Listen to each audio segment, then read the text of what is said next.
Hello and welcome everyone to another episode in New Earth Consciousness. Tania here with Dr. Fred Moss. So welcome. Thank you, Fred, for being here. Thanks for having me. I'm looking forward to this conversation. Yeah, so I am super excited to have Dr. Fred as a guest. He is a psychiatrist, life coach, author, speaker, thought leader. He and I have broken bread together a few times, and yeah, we have a lovely new friendship that's been developing in the last year. And so, yeah, we're going to dive into your work, which you like to call yourself the Undoctor. So, do you want to share with people what that means? Yeah, so thank you so much. Yeah, Undoctor is a moniker that I picked up, an affectionate moniker I picked up from a friend in 2018 or 19 after hearing what I was up to. And essentially, I have been a psychiatrist for about 36 years and was in the mental health field for another 9 years before that. So it's truly 46 years as of 3 weeks from now. Um, And during that time, I've had some pretty significant internal conflicts with the way that the field has gone. And I found myself not aligned with what I was being asked to do on many occasions, even creating at times duplicity. So I actually went into the field after I dropped out of college for the second time. And what I was really looking for was learning how to communicate. All the way through school, what I really wanted to do is learn how to communicate. And after dropping out, my mom told me that it was okay. I told her I'm never going back to college again, and she was okay with that, but told me I had to get a job. And so I got a job as a child care worker at a state mental hospital for adolescents, and I worked on the boys unit. And there was the first time that I could communicate with somebody and get paid for it, and I really could see the deep value of it. So in that process, all I really had to do was come together with my children, which were only 5 or 6 years younger than me actually, and in that communication there was massive healing that would take place as long as I could see them for who they were, just people, just people that happened to have found themselves admitted to this particular space. And I really saw that healing was profound and effective and easy and brilliant and even fun when we use it as communication and connection as the source of the healing. So I also, in that process, had a fair amount of interface runs with psychiatrists that were working there, and really could see that the future of psychiatry was not aligned with what I thought was the right way to go. We would call the psychiatrist when Jimmy and Johnny got in a fight, or maybe Tony was up too late. And he'd come down and he'd interview the child for like 5 seconds, and then he'd interview us for like 8 seconds, and then he'd go into the nursing station and write some kind of order, and then we'd have to go retrieve the child and then hold him down on the quiet room floor and jam him full of some cocktail, some intermuscular cocktail that would put him essentially into a stupor. And if that lasted for 12 or 24 hours, we would call that a success. Now, the thing I saw you kind of shake your head. Here's the thing. It isn't like that's old school. Yeah, That's happened hundreds of times today in yeah, this country. That I exact thing has happened hundreds of times today in this country. Let's make sure we see that not as simply an outlying story of 45 years ago, but sorry. as the way. Woo, there goes a crash. Oh, it looks like the Sorry, cat might have caused the that. cat, the cat. We saw the cat there in He the was bottom left corner. okay, sorry.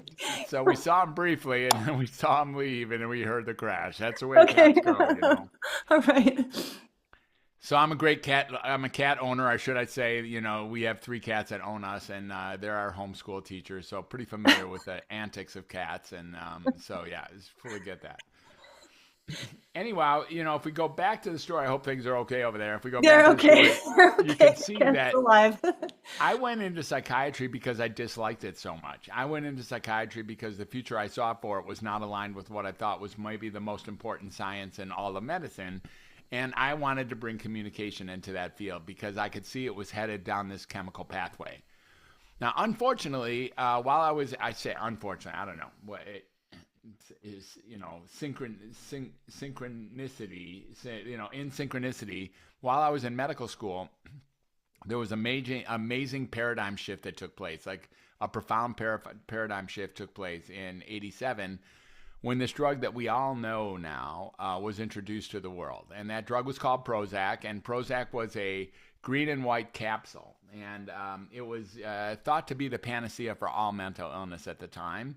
And there was even some talk of pouring it into the water system in New York and LA and many different cities as a way of kind of creating some degree, I don't know, some degree of happiness or comfort. I don't know what the heck they were thinking, but recently I just read yesterday that the number one pollutant in many rivers, like in the Niagara area, happens to be antidepressants, and Whoa. in the water Oh, system. wow. So it isn't like they were that far away, because people throw their antidepressants down the toilet or put it in the water system anyways, and that's what's in there now. So anyways, when I graduated from medical school and then graduated from residency, there I was already typecast to be a diagnostician and then to be a psychopharmacologist. And so the rest of my career, that's really been a growth that, we'll call that a growth. The evolution of psychiatry in that time has gone from being one where at least listening, at least caring, at least interacting at some level was thought to be important, where now they don't even teach psychotherapy, let alone how to talk to people in psychiatric residencies anymore. And I could sort of see that coming. So for the first half of my career, I was kind of bouncing around. I was doing what was asked of me. I was doing, there was sunken costs involved. There was like 13 more years of school. And it was like, I have to do what's asked of me to some degree. And I was kind of running behind trees and zipping in here and there and chucking and jiving and trying to bring communication where it was kind of losing its importance inside of the psychiatric field. About 15 years later, and then since, I started to be so misaligned that I couldn't live with myself to continue to do things that way. So I took a big group of people off of medicine who were in my practice. I had a couple thousand patients who were in my outpatient practice at a time. And the lower risky ones, the ones of lower risk, I had a conversation with them and asked them if we could bring them off of medicine, and took a few hundred off their medicine. And lo and behold, they got better. They got way better, profoundly better, substantially better, in such a way that their diagnosis often totally disappeared. Now, when their diagnosis totally disappeared, it was like, wow, these medicines are inducing or increasing or perpetuating or perhaps even causing the symptoms that are marketed to treat. And I was furious about it. I was like, what am I supposed to do with this finding? Am I supposed to go to the top of the mountain and scream it to everybody, my colleagues and the nation and mothers of kids and all that? Yeah. And I later learned that, just being violent about it isn't really a way to get it to the public. And I was feeling violent, so I had to learn how to at least water it down and make it something that I could deliver, make it something that worked, something that could be listened to. And that's what I did over the last over those next few years. And over the last decade and a half, that's really what I've been doing, is altering my rhetoric, if you will, such that it's able to land over there, so people can hear what I'm saying. And it's no longer as controversial. Now, as time would have it, more and more people seem to finally be getting that these medicines are not the answer. And in fact, this is not a profound way to experience, how to manage mental discomfort. See, what had happened is that the psychology, the paradigm of the psychological paradigm had shifted to be something like, if you're uncomfortable with how things are going, that would mean that there's something wrong with you. Now, there's nothing wrong with you for being uncomfortable in an uncomfortable situation. That's just the way it is. There may be nothing wrong with you at all. We don't blame a log for burning in the fire. And we have to be careful about blaming us for being confused or being sad or being afraid or being awkward or being distracted. Come on. Yeah. Like, if you're not those things, I don't know how you're avoiding it, and you're not really living life. In some ways, those are really what's being asked of us inside of this crazy world that we're living. Yeah. So when we start to believe that there's nothing wrong with us, we start taking on the moniker of my actual brand, which is called Welcome to Humanity, which is really just an answer to anybody having any kind of experience, good or bad. Like, welcome to humanity. This is part of the human experience. And, once I started doing that, and then I got a little bit more confident about what I was doing, even though it was flying against the prevailing culture, it became clear that when I was looking at the cycle where, I was first going to be mad at the big pharma or be mad at insurance companies or be mad at the medical school. But, last week I tried to call big pharma, but there's no phone number. I tried to call like the medical schools, and sure enough, no phone number. There's nobody there. There's nothing there to be mad at. It's just a system. Yeah. It's just the way it works. And frankly, it does work. It's a phenomenal system from a business aspect. Anytime you can create something that creates the symptoms that are marketed to deal with, such that the person has to go back and buy the thing that you created that's creating the symptoms that creates the need for the product, what you're doing is creating a perpetual infinite growth of product and growth of profit, for instance. Now, it's not a matter of pointing a finger like they're winning too much money. And I really look at it, it's just not their fault. We don't blame rat poison. We don't blame the item. It's just an item after all. What's really here is that people think there's something wrong with them. And that's when they go rushing to the doctor. And they expect something to happen from that doctor. They expect to get a diagnosis, which they will get 100% of the time. What I want people to get right now is when you go to a psychiatrist, it's guaranteed that you're walking away with a diagnosis. You may not know that, but a doctor can't even bill for their services if they don't give you a diagnosis, which is then on your record forever. So whatever day you decide to go in and even see, is there something wrong with me, you're going to walk away with a diagnosis. If a doctor says there's nothing wrong with you, they won't get paid. So that's one of the fallacies inside of the system. And, when you really start looking at it and we really start looking at what's really here, the reason this system works is that we, as citizens, agree to do what our doctors tell us to do upon going to them because we think there's something wrong with us. So when we start looking at where is the edge, where is the place that we can make a difference? The only place where we can make a difference is to help people see that there's nothing wrong with them. That's it. That way you don't have to enter a system which is about to make something wrong with you. Not only does it confirm that there's something wrong with you on the front end, but then it gives you medicines and treatments which actually perpetuate the conditions it's marketed to deal with. Yeah. So we don't have to do that if we start even lower in the roots and start realizing just because you're uncomfortable. Look, I'm not telling people they're not uncomfortable. I'm not in any way diminishing the experience of life that is freaking painful. It is hard to be alive these days. It's no question about it. It's very difficult. And I'm not even minimizing that at all. I'm only suggesting the possibility that having those experiences is simply part of life. And doesn't mean that there's something wrong with you. Because when you go in and get the confirmation that there's something wrong with you, what you're basically asking for, maybe inadvertently or without, unintentionally without knowing it, is to get a form of treatment that actually perpetuates the problem that you've been having or the problem you thought that you were having.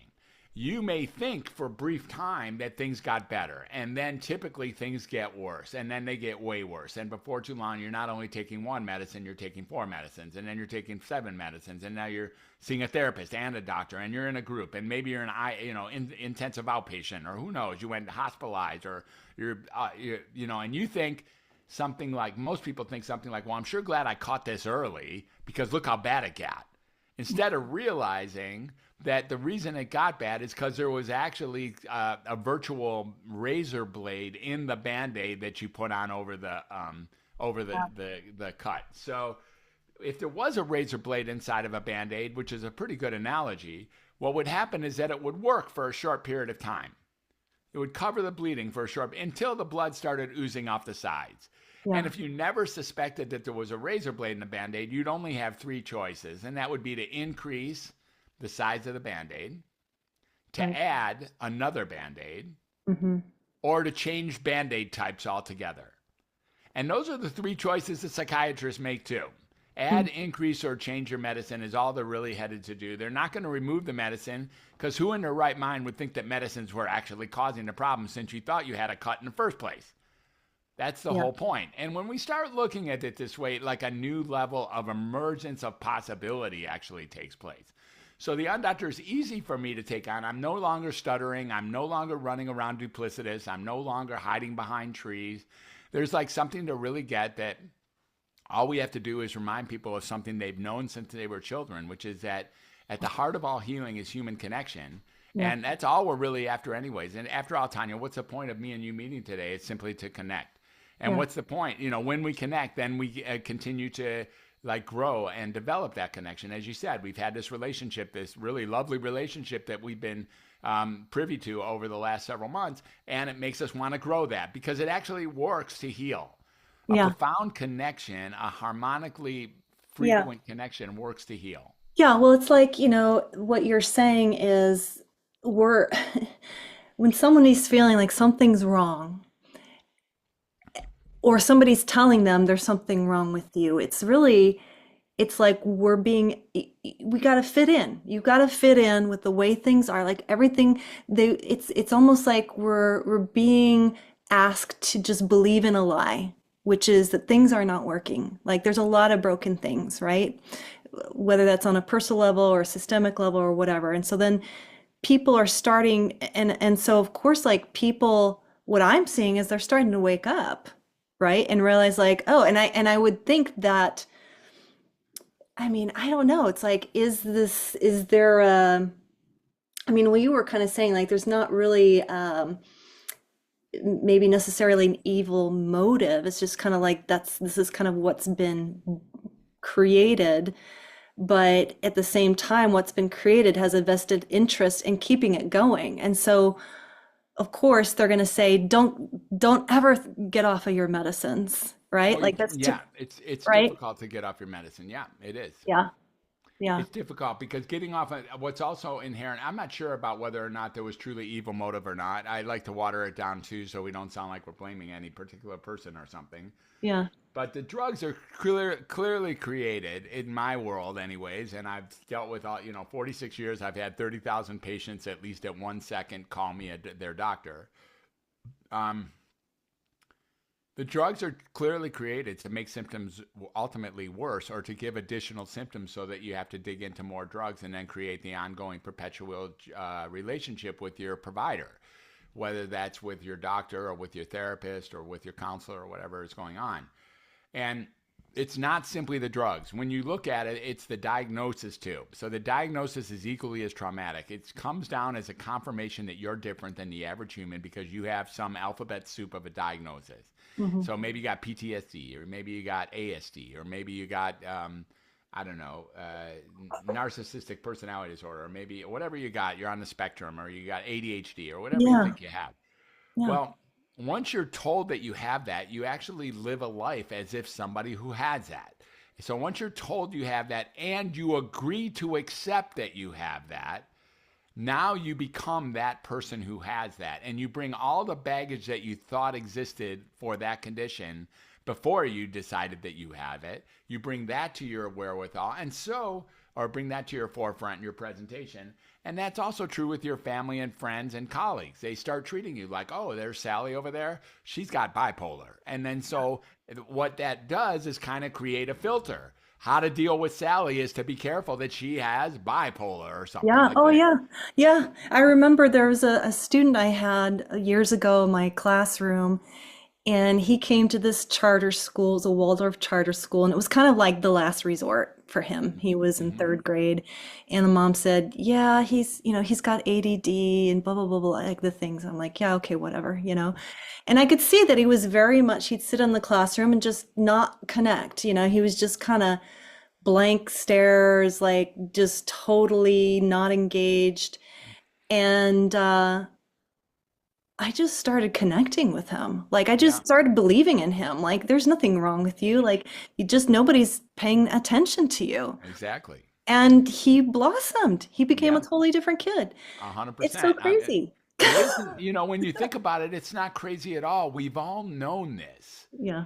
When you were 3 years old, you knew this. It didn't change from there. Yeah. You already knew how to create a crowd that was pleased with your presence. You already Yeah. knew that when you connected with your parents or your siblings or their friends or your friends, that it made a big difference. And then we started learning that there are some people who have, quote, something wrong with them. And then we had a new attitude about it. So let's take this analogy. You come into my office, or someone comes into my office, and they tell me that they've got this set of, hey, Dr. Fred, I've got this set of symptoms that I want to run by you to see what my condition is. And, there I am ready to go. And they tell me that they have gray skin and that it's really mottled and that they have a love of peanuts and they drink too much water and they have big ears and way too big of a nose. And they're a mess in a china shop. So I'm like, okay, I got it. And I would write down all the symptoms, pull my glasses down and take a look at my DSM-17 and start looking, well, what's really here? Boom. And I'm like, yeah, you're an elephant. And you're very excited about the fact that I have finally given you something that has a list on the internet that is pretty similar to the symptoms you're concerned about. Because now you can start saying when you break crystals in a china shop, you can start saying, well, sorry, I'm an elephant. I'm not me. I'm an elephant. Excuse me, honey, but I'm an elephant, Yeah. And then the thing that happens along the same lines is that when you leave my office, because you have a preconceived notion of what an elephant is all about, when you leave my office, the first thing you're looking for are circuses and chains, because that's where elephants live. And now you're an elephant and you need to start fitting in with the so-called elephants. Mm-hmm. And then you come home and you tell your family, I figured out what was wrong with me. I went to a specialist this morning. Dr. Fred told me what was wrong with me. I'm an elephant. And your brother and sister are like, dude, you're not an elephant. And all you can do when they say that is kind of feel sorry for them. They don't know yet. They just don't understand. You were seen by a specialist. You saw the condition. You saw the symptoms. You're an elephant. It's the way it is. So eventually, you not only do you start feeling sorry for them, you start worrying for them because they're in your gene pool, and they probably have characteristics of elephant that aren't going to get treated as well. This is how the whole nonsense proceeds. Yeah. Yeah. Yeah. Crazy. Yeah. It's wild. I mean, yeah, I've had my own experience with being on medicines. I mean, it was because I had a Kundalini awakening crisis. I mean, talk about that. I mean, that's like doesn't fit in anywhere. And, I was on so many different, I knew the drugs weren't going to work. That was the funny thing about the Yeah. whole process. And until I decided that I was done, and I surrendered myself to God, something greater than Yeah. myself. And then Hmm. that's just when, the real healing began. And yeah, I mean, it's such a powerful statement to say, what's really missing is just the human connection and understanding that nothing's wrong with you. Like you're just having a response to the craziness that is in the world. And it really Yeah. is, Yeah, right? your world internally and externally. And look, we like to think that this is the craziest the world has ever been. Here it is on December 18th, which who knows? It could be one day prior to some sort of nonsense that we later learn about that happens on December 19th. And it's got there's some stuff that might happen tomorrow, from what I understand. And we start really looking at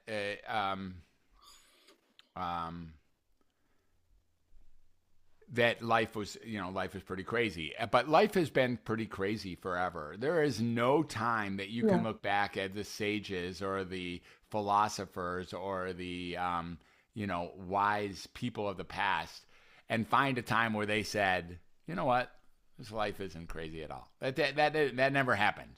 Yeah. Since the beginning of time, life has been as difficult as it's ever been, and it just remains as difficult as it ever been. And yes, it's crazy. Yes, it's wild. Yes, it's distracting. Yes, it's like overstimulating and confusing, and so many things are on the line. We don't know what the truth is. We don't know what to believe. We don't know this or that. There's so much fighting and divisiveness and all that. Maybe it's not the worst it's ever been, but it remains very, very confusing and very difficult and challenging, with lots of obstacles and hurdles in order to attempt to be a human being. Yeah. Yeah. So, what is your teaching when it comes to, I mean, the human condition is what it is. Like, I mean, it's like we are having our own unique experience. We're seeking to connect to kind of take us out of this painful, feeling of isolation, being separate, you know. Um,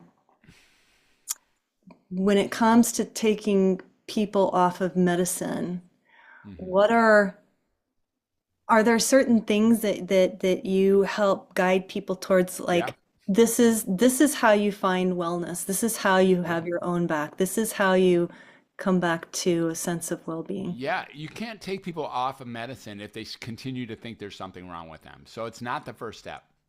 Mm, When people think there's something wrong with them, they need to be fixed. That's just the way it is. If there's something wrong with me, I'm supposed to go to the doctor, the specialist, and get myself fixed. So when you take people off of medicine, the first question is, what am I going to replace? What am I going to replace this?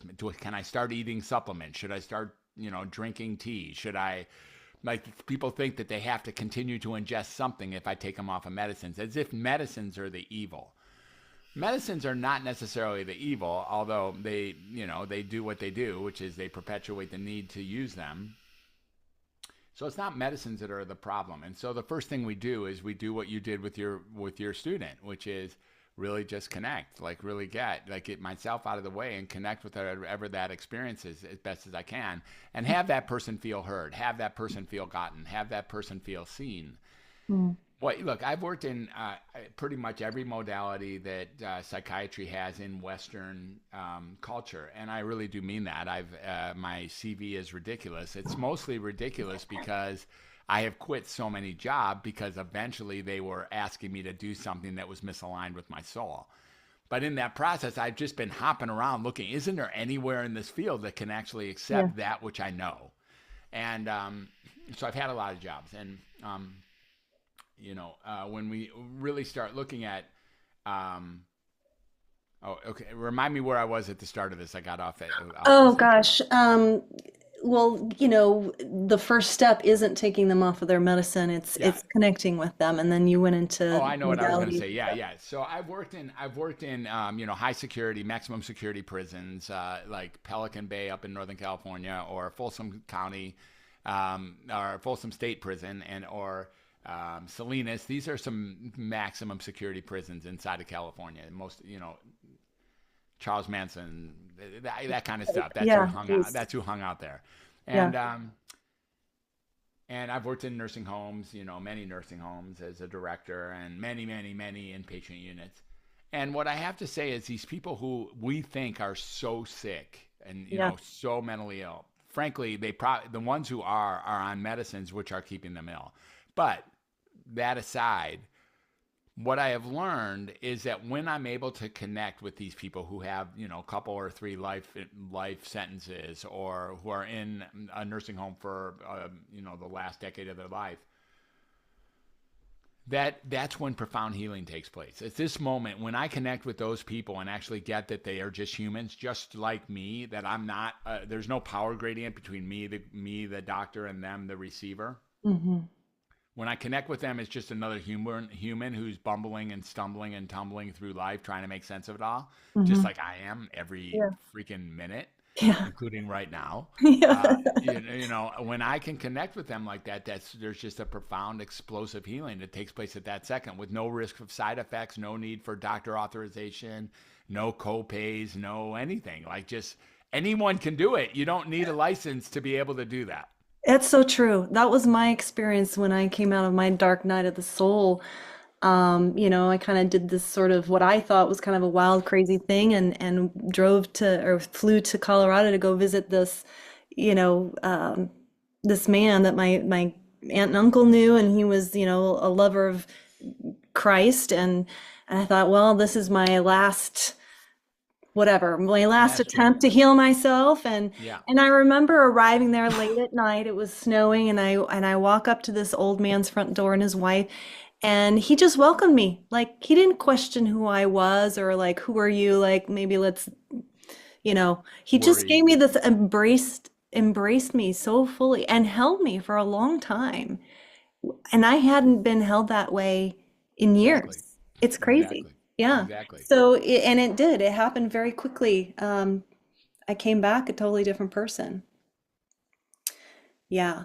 Super cool. Yeah, it's very super cool. So before we hop off, I want to talk a little bit about because you and I feel like we've had some really interesting conversations talking about money and how Hmm. money is connected to mental wellness, right? And I Yeah. would say right now, what I see, generally speaking, people are stressed out about money, Yeah. about having enough of it. Yeah, yeah. There is a scarcity mentality that is really taught in the same conventional education, or I'd say not taught in the same conventional education that created the duplicity that has people pretending to be who they're not in order to protect the people that they are. So inside of this scarcity mentality, there's this idea that maybe I'm going to go broke, or maybe I'm not going to have enough money to pay bills, or maybe I'm going to have Yeah. to, quote, live under a bridge. We've all heard that, like Mhm. somehow I'm going to lose everything. And what I have found doing the same work that you're doing with the group that we do it with here, when we could teach people at the how money works and give them a new philosophy on how they actually see money and give people hope and ideas of how they can create time and money freedom, and along with that, create a satisfying life by altering the way their money is being managed now. By using just baseline foundational ideas and themes and philosophies to Mhm. show people how money works and how they can best utilize their time and their energy without having to go to their 9 to 5 job that they hate, or 9 to 9 job, or second or third job, and actually have their money make money without having to be, you don't have to be rich, you don't have to be smart, you don't have to have a big old job. You can do this if you make 12 bucks an hour, or you can do it if you make 12,000 bucks an hour. And when we bring that to the people that are willing and able and interested in being considered our partners, or our clients, or our students, or our friends, Mhm. then we can alter the way they see the world fundamentally. It's just another thing that when I can give people access to everything is going to be okay financially, when I can give them some concept that their hopes and dreams can be reached during this lifetime, and they don't have to be squelched with the idea that they don't have enough or won't have enough money to get stuff done. When we can create that possibility for people, then it's way more powerful than any kind of medication that I've ever utilized or ever prescribed in the past, and it kind of rivals um, this power of human connection. In fact, it's a form of human connection, and that is what we're trying to do. That is who we're being for our people. It's when, the first job that we have to do is actually connect with these people and listen to what it is their need, what it is their desires, what do they think is in the way, what illusions are actually fueling those things that are thought to be obstacles. And when we can really set people up to see that those illusions are dissolvable, Yeah. we can start seeing that a whole new level of satisfaction, a whole new level of joy, a whole new level of freedom, and a power actually show up with the people that come looking for that kind of education. Yeah. Yeah, Yeah. yeah, Yeah. So well said. I couldn't have said it any better. It's like yeah. so Thank you. much, so much burden and stress and weight and just literally disappears when we have the right relationship and understanding really around money and there's just too much what's the word I'm looking for? Sort of like I don't know, like money's some kind of mystery when it really Yeah, isn't. like, yeah, yeah. Yeah. It's Yeah, it's like kind of naivety or ignorance or even yeah. deception at times. Yeah. That this is a good plan. We just accept it. We just accept the default, and we accept our IRA, or we accept putting our money in a bank where we're earning 0.1% Yeah. compounding interest, or 0.1% return on investment, I should say. We don't understand the nature of compounding interest. I know for you and for me, this rule of 72 is so astonishing every time I think about it or hear about it or look at it. It's like, wow, it's amazing, like the difference between an 8% return and a 1% return, or even a 12% return and an 8% return. It's not just 4%. Yeah. It's not 4%. It is Right. hundreds of thousands of dollars. Yes, hundreds of thousands of dollars of difference. Yeah, and I think the reason why you and I really resonated with this group, because I see as you like as like a fellow rebel. Like Mm. we like to be, Disruptive. Yeah. disruptive, on the cutting edge, like whatever, freedom fighters maybe. Yeah. You know, like and so yeah, like this is definitely really powerful stuff and definitely part of a larger movement that isn't being televised, and Yeah. so, if people want to learn more about that, definitely, reach out. If you're listening to this, reach out to Fred or myself, and definitely can connect you with that. But, um, yeah, if some of you that are listening to this and you know, you want to get off your meds and, definitely, and you're just like ready to be done and you're ready to kind of step out of that and you've reached kind of that end of that road, or you're at the end of that road and you're ready for something else. Yeah, Dr. Fred is your person. Well, I want to say one thing about that last line. First of all, thanks for the plug. But the other point of this is there's two kinds of people that I get to run with when I'm doing the Mhm. Undoctor reset. There's the people who are already on drugs, already have their diagnosis, already have believed, at least for a little while, that there's something wrong with them, and have bought whatever alphabet soup diagnosis they have and have started eating the medicines every day, whether or not they were helping, and now realize that they need a life raft. There's that Yeah, people. yeah. Those people are much different to work with than the people who are standing at the door wondering whether they should go in, who Uh, are people who are like disturbed or have, like, I'm confused, there must be something wrong with me, I'm going to go see somebody, I'm going to get confirmed that there's something wrong with me. And even for me, like, I sometimes get just enraged, just what feels like it's just naturally enraged, and I'm not that kind when I get that. If I start living a life of being enraged or being afraid or being sad or being anxious or nervous or regretful or resentful, and those experiences can lead us to ask, there might be something wrong with me here because I can't pull myself out of the hole. Now, those people who haven't yet bought the notion that there's something wrong with them, but wonder whether there is, these mhm. are these are just great people to work with, because I can immediately redirect those people because the bell hasn't rung. It's Yeah. very hard to Mhm. redirect people who have already, you can't unring the bell that rang once you decided that you have this condition, Yeah. you are a freaking elephant. Yeah. Where is the circuses and chains? Yeah. Once you're with that group, it's very hard to get people to realize that, no, really, there's nothing wrong with you. So that is the number one chore. Rather than you can come off of Seroquel or you can come off of Effexor, rather than telling people that, what you really have to do is allow people to unlatch themselves from thinking that they're defective in the first place. That is a deeper challenge. Something, by the way, that I also teach in my Undoctored Reset is that, as I sort of briefly alluded to, you definitely do not need a license to help somebody off of thinking they have a diagnosis or medicines. You don't need to be a doctor to get that done. You only need to be a doctor to actually prescribe medicines. Hmm. You are free to have any conversation you want with anyone in your life about anything. It turns out that the people who aren't free to do that are doctors. Interesting. Yeah. Huh. Yeah. So Yeah. I see that. Like if you're you, licensed, you it's can't talk better to like be this. not licensed. It's better to be not licensed in this world. So I show Yeah. people how they too can become undoctors. And in fact, they didn't take off the 8 years that I took off in order to put reality aside so I could immerse myself in a bunch of education that had nothing to do with the future or the past that I'm living in, but somehow would allow me to graduate with these wild two letters at the end of my name that give me immense power in the community, that being, of course, MD. Yeah. And once I get those letters, now everyone wants to hear everything I have to say and believes everything I have to say just because I have these two initials. Yeah. It's as long as I'm speaking the party line, by the way. When I start going off the party line, even as an MD, then I can be, chastised for um, somehow being outside of the mainstream, and maybe I don't get it because there's not evidence base or some version of nonsense that really forces doctors to deeply consider staying on the main street. Yeah.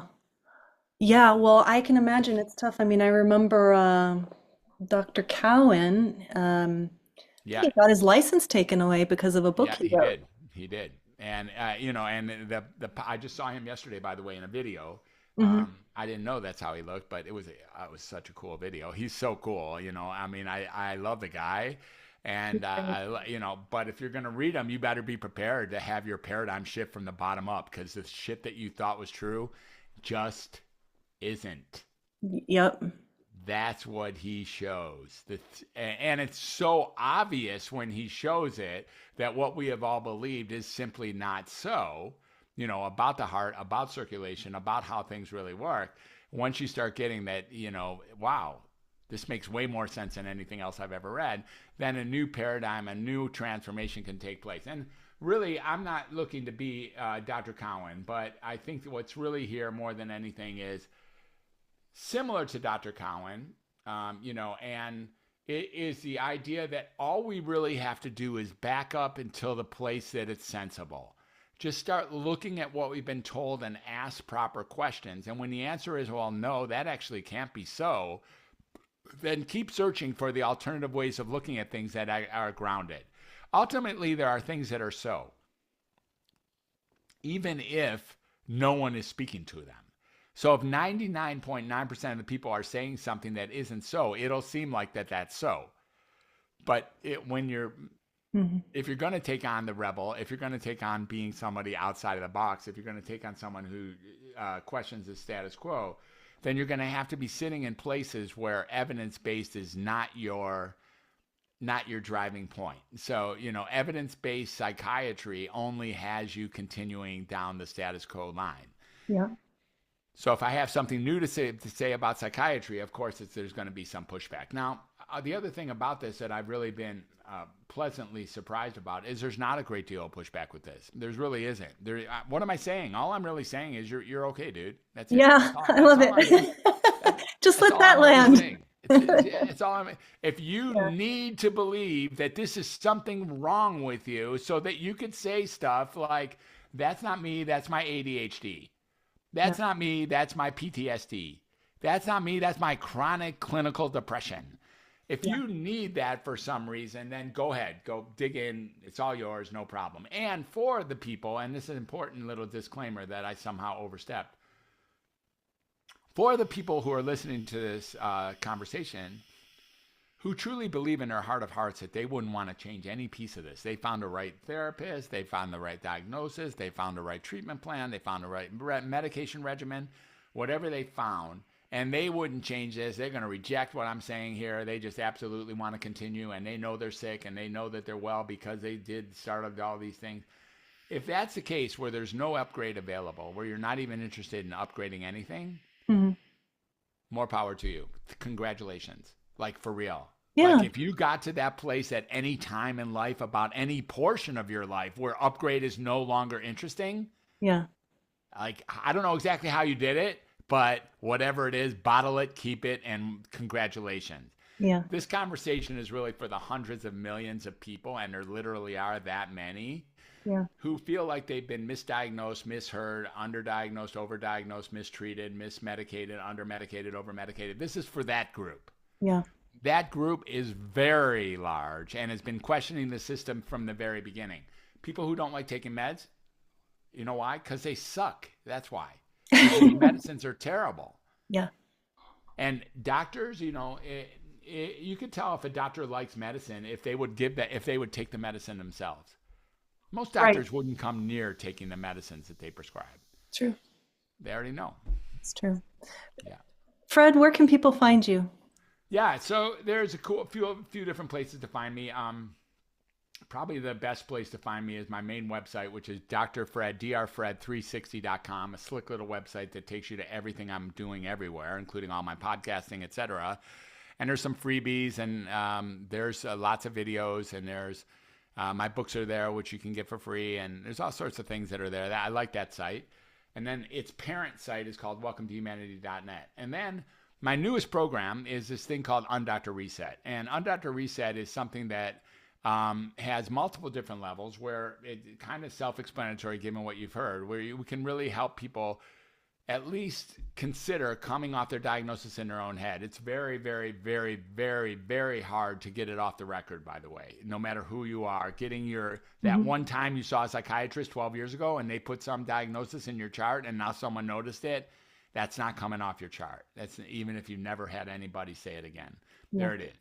Um, then Undoctored Reset is the way to go there. There's multiple levels of entry that are available, from joining a community to beginning one-on-one to learning how to be an undoctor to actually coming to the retreat that we're a retreat center. We're having our next program in the first week of June Hmm. in none other than, by the way, in Tania in Arizona um, at our mutual friends at Carolyn's place down in Tania. Uh-huh. So, if that's interesting to you, that's another place. So, undoctorreset.com is the other place to go. Perfect. Awesome. Yeah, and all those links will be here underneath this video. And Dr. Fred, it's been a pleasure. Thank you so much. Yeah, you're welcome. And the other thing I want to say about how to find me is, like most people, I'm way too addicted to the internet at this point, and I'm kind of disturbed about it. I kind of feel like there might be something wrong with me. That's every so often. Like, I spend hours with this thing just trolling and rolling in my hands and watching so many things instead of doing some other things that would be better Yeah. self-serving. Yeah. So sometimes I'm on the internet and sometimes in social media. I hate Facebook, but I'm there every day. And I really actually do like LinkedIn, and I'm there every day as well. Okay. Awesome. All right, everybody. Thank you for being here. Please like, subscribe to this channel, share this video with people whom you think would love to hear this. And thanks again, Doctor. We will be in touch again For soon, sure. and have a great day, everyone.